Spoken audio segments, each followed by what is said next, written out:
नमस्कार दोस्तों, मैं हूं डॉक्टर ईशान। एक बार फिर से आप सभी का स्वागत करता हूं आपके अपने YouTube channel being doctor official पे। उम्मीद करता हूं आप सभी लोग बढ़िया होंगे। तो दोस्तों, नीट 24 के रिगार्डिंग एक बहुत बड़ा अपडेट आप सभी के लिए यहाँ पर इस वीडियो में मैं आप सभी को देने वाला हूँ। ठीक है, कल रात को जब वीडियो बनाया था मैंने, तो उसमें आप सभी को बताया था कि एनटीए ने आप सभी की नीट 24 की जो डेट है उसको एक्सटेंड कर दिया। चलिए, ये तो अपडेट था ही, लेकिन इस नोटिस में एक बहुत ज्यादा इंपॉर्टेंट चीज दे रखी है ना। तो ये जो पैराग्राफ है आप पढ़ेंगे तो इसमें कुछ चीजें आपको दे रखी है जो कि काफी सारे स्टूडेंट के मन में कंफ्यूजन है कि भैया इसमें लिखा क्या है, समझ में नहीं आ रहा। तो मैं आपको बताने वाला हूँ कि आखिर इसमें लिखा क्या है और क्या-क्या चेंजेस एनटीए ने करे हैं, वो मैं आपको यहाँ पर कंप्लीट विद प्रूफ बताने वाला हूँ, ठीक है?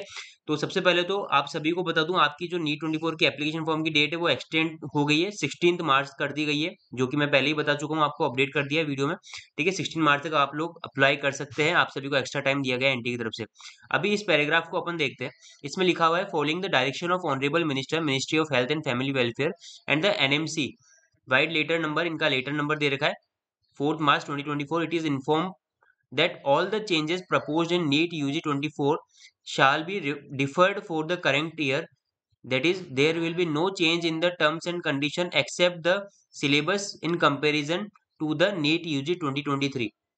बहुत ज्यादा इंपॉर्टेंट लाइन है यहाँ पर लिखा गया है कि एनएमसी और मिनिस्ट्री की तरफ से जो मीटिंग हुई थी उसमें उनको डायरेक्शन दिया गया एनटीए को कि अभी जो नीट 24 में जो चेंजेस किए गए थे, ठीक है, उसको होल्ड करके इस साल लागू ना करके अगली साल से या फिर आने वाले जो भी डायरेक्शन उनको मिनिस्ट्री की तरफ से या फिर एनएमसी की तरफ से मिलेगा उस आगे विचार किया जाएगा, लेकिन इस करंट ईयर में, इस करंट एकेडमिक सेशन में यानी नीट 24 में वो लागू नहीं होगा एक्सेप्ट द सिलेबस, ठीक है?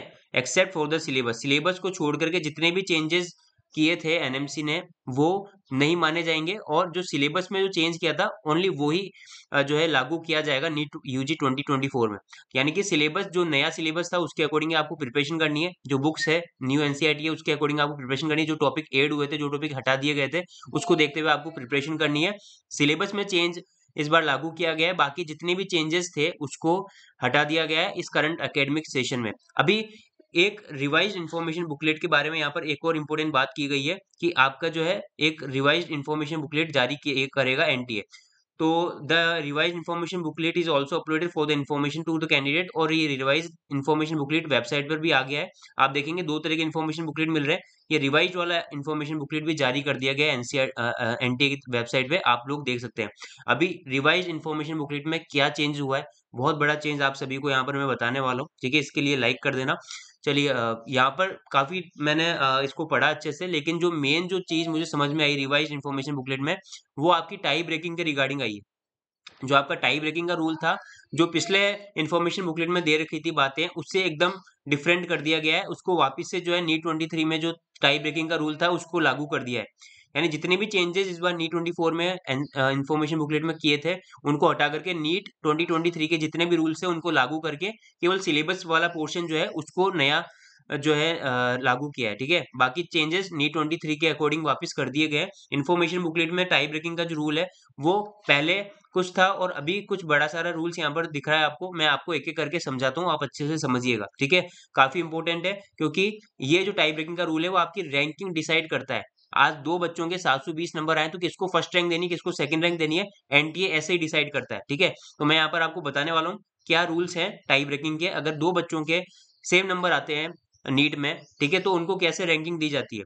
तो सबसे पहले प्रायोरिटी उसको दी जाएगी a candidate obtaining higher marks oblique percentile score in biology, botany and zoology in the test, ठीक है? यानी कि सबसे पहले तो उस कैंडिडेट को ऊपर रैंक मिलेगी, हायर रैंक मिलेगी जिसने more marks, higher marks obtain किए हैं बायोलॉजी में, बॉटनी एंड जूलॉजी मिला करके बायोलॉजी में जो है हायर मार्क्स ऑब्टेन किया उसको फर्स्ट, उसको प्रायोरिटी मिलेगी। उसके बाद भी अगर बायोलॉजी में भी मार्क्स सेम आ रहे हैं तब क्या प्रायोरिटी मिलेगी, candidate obtaining higher marks oblique percentile score in chemistry in the test. Biology के बाद भी अगर बायोलॉजी के मार्क्स भी सेम आते हैं तो केमिस्ट्री का स्कोर देखा जाएगा, जिसके केमिस्ट्री में ज्यादा नंबर होंगे उसको हायर रैंकिंग मिलेगी, ठीक है? नेक्स्ट, अगर केमिस्ट्री के भी नंबर सेम आ जाते हैं तो फिजिक्स पे आएगा, है ना? तो फिजिक्स के मार्क्स देखे जाएंगे, फिजिक्स में जिसके नंबर ज्यादा है उसको अच्छी रैंक मिलेगी, उसको हायर रैंक मिलेगी, ठीक है? उसके बाद अगर तीनों ही में भी ट्राई हो रहा है, ठीक है, यानी कि तीनों के मार्क्स बराबर है, तो फिर कैसे देखा जाएगा। नेक्स्ट, यहाँ पर जो चेंज चेंज इस बार करने देखने को मिला है वो आप यहाँ पर देख सकते हैं, ठीक है? Candidate with less proportion of the number of attempted incorrect answers and correct answer in all the subject in the test. ठीक है, मैं आपको दिखा देता हूँ। ये जो एक्स्ट्रा जो चीज दे रखी है पिछली बार इन्फॉर्मेशन बुकलेट में नहीं थी। पिछली बार में ABC तो आपको सेम मिलेगा, लेकिन डी वाला जो प्रपोर्शन था, ठीक है, आप देख सकते हैं डी वाला क्या था, draw of lots by using the computer और IT with no human intervention. इसको हटा दिया है नए वाले में, रिवाइज्ड वाले इन्फॉर्मेशन बुकलेट में इसको हटा दिया है और कुछ नए नियम जो कि 2023 में थे उनको ऐड कर दिया है। ठीक है, तो यानी कि ये जो लॉटरी वाला सिस्टम था उसको बंद कर दिया। आपने देखा होगा ये ड्रॉ ऑफ लॉट, यानी कि लॉटरी के कंप्यूटर के द्वारा एक लॉटरी निकाली जाएगी, उसके अकॉर्डिंग जो रैंक बन गई वो बन गई, है ना। उसको हटा दिया, इस बार ये लागू नहीं होगा। और जो पिछले साल वाला 23 वाला था उसी को यहाँ पर ऐड कर दिया गया, उसको ही कंटिन्यू करेंगे टाई ब्रेकिंग में। ठीक है, तो इसमें आप देख सकते हैं इसका मतलब क्या हुआ, है ना। ABC वाला तो सेम है, डी वाला जो लाइन है, candidate with less proportion of the number of attempted incorrect answer and correct answer in all the subject in the test. यानी कि जिसके जिसने कम नेगेटिव करा होगा, ठीक है, जिसने कम नेगेटिव मार्किंग करी है या फिर less number of incorrect questions अगर आपने अटेम्प्ट किए हैं, मतलब कि जितने कम आपने इनकरेक्ट क्वेश्चन करे हैं, या फिर यूं कह लें इनडायरेक्ट वे में कि नेगेटिव जिसने बहुत कम करे हैं उसको प्रायोरिटी मिलेगी। ठीक है, ये ओवरऑल स्कोर में है। ठीक है, मान लीजिए तब भी सेम आता है, number of attempted question incorrect और करेक्ट वाले भी अगर बराबर है, तब किसको प्रायोरिटी मिलेगी, जिसने बायोलॉजी में less proportion of incorrect answer करा है, यानी कि जिसने बायोलॉजी में कम नेगेटिव किया है उसको ऊपर प्रायोरिटी मिलेगी। उसके बाद में मान लीजिए बायोलॉजी में भी अगर same number of incorrect question आ रहे हैं तो फिर केमिस्ट्री में जाएगा। ठीक है, केमिस्ट्री पे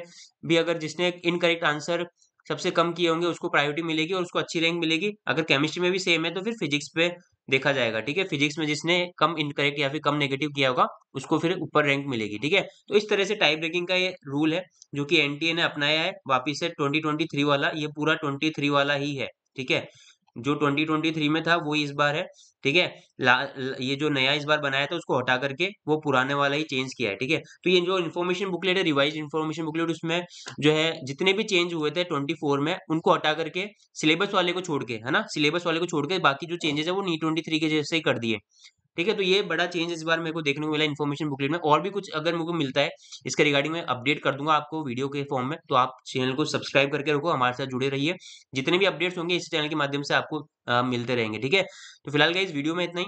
आई होप वीडियो पसंद आए, इन्फॉर्मेटिव लगा तो प्लीज लाइक करना, ज्यादा शेयर कीजिए ताकि सभी तक इन्फॉर्मेशन पहुंच सके। And thank you so much for watching this video. मिलते हैं नेक्स्ट वीडियो में नए अपडेट के साथ में, तब तक के लिए जय हिंद, टेक केयर।